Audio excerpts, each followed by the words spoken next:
ब्याज का ये क्वेश्चन जिसमें आपको रेट नहीं दिया जाता है लेकिन अमाउंट पूछा जाता है कि अमाउंट क्या था और इतने वर्षों के बाद कितना हो जाएगा।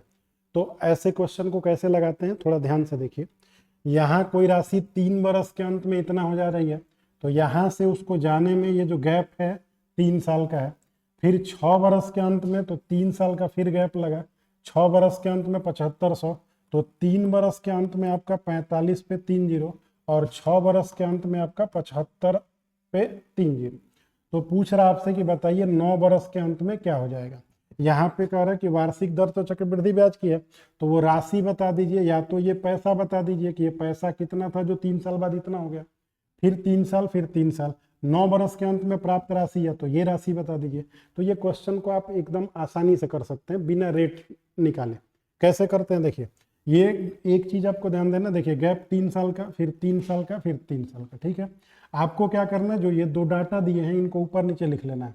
तो यहाँ पे आपका 75000 और अपान में ये 45000, ये कटा देंगे आप इससे कटाने के बाद 15 पचे 75 और 15 तिया 45।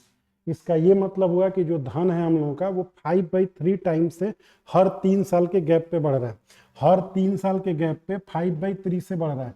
ये 5/3 से यहाँ पे बढ़ के आया, तो यहाँ से भी धन जो जाएगा वो 5/3 से ही बढ़ के जाएगा, और यहाँ से भी जो धन जाएगा वो 5/3 से ही बढ़ के जाएगा, ठीक है।